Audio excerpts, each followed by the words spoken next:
Some shortcuts aren't worth the risk, especially when something waits in the shadows. The stories about Gray Hollow Alley were whispered in hushed tones around Oak Ridge High.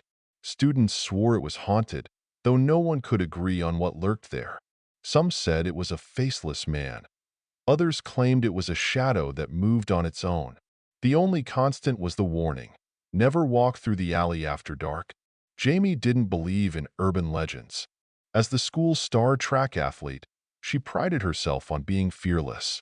So, when her friend Brooke dared her to take the shortcut through Gray Hollow Alley on their way home, Jamie laughed. "Fine," Jamie said, adjusting her backpack. "But you owe me lunch if nothing happens." Brooke hesitated. "Maybe we should just go around." "Scared?" Jamie teased. "No," Brooke said quickly, though her eyes darted to the alley's entrance. The narrow passage was flanked by brick walls covered in graffiti. It stretched for a few hundred feet before disappearing into shadows.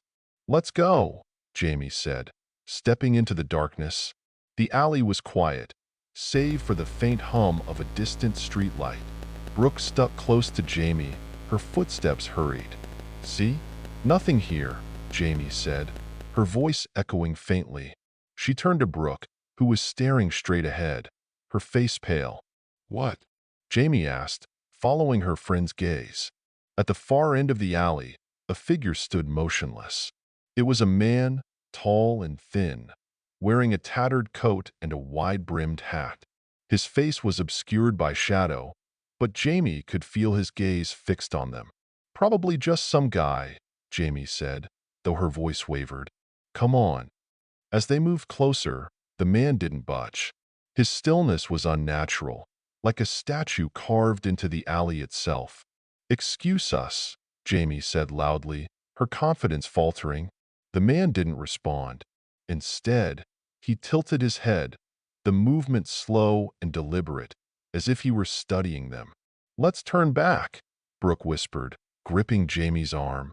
"No," Jamie said, though her pulse quickened. She wasn't about to let some weirdo scare her.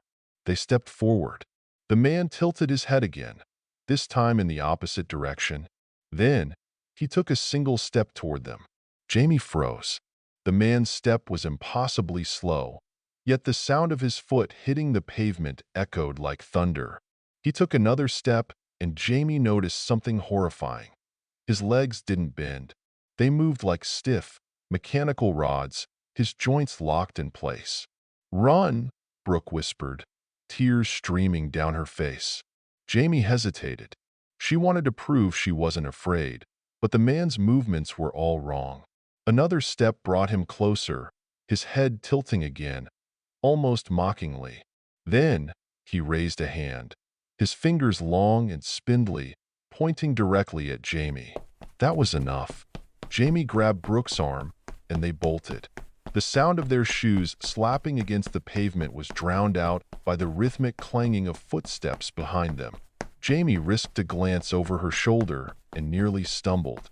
The man was moving faster now, his rigid legs carrying him forward in jarring, unnatural strides. They reached the end of the alley, bursting onto the sidewalk. Jamie spun around, expecting to see the man still chasing them. But the alley was empty. The only sound was their ragged breathing. "Where did he go?" Brooke asked, her voice trembling. Jamie shook her head. She didn't have an answer. The next day, Jamie couldn't shake the feeling that she was being watched. At school, she caught glimpses of a shadowy figure in the corner of her eye, but when she turned, no one was there. Brooke refused to talk about the alley, avoiding Jamie altogether. That night, Jamie heard a knock at her bedroom window. She lived on the second floor. Her heart pounding, she pulled back the curtain. The man in the hat stood on the ground below, his face still hidden in shadow. Slowly, he raised a hand and pointed at her. Jamie screamed, stumbling back. When she looked again, he was gone. The legend of Gray Hollow Alley persisted, with new details added each year. But Jamie never spoke of her encounter again. Some say she left town to escape the man's gaze. Others believe she's still being watched, wherever she goes. Would you have walked through Gray Hollow Alley? Share your thoughts in the comments, and don't forget to subscribe for more tales that make you think twice about shortcuts. Until next time, stay in the light.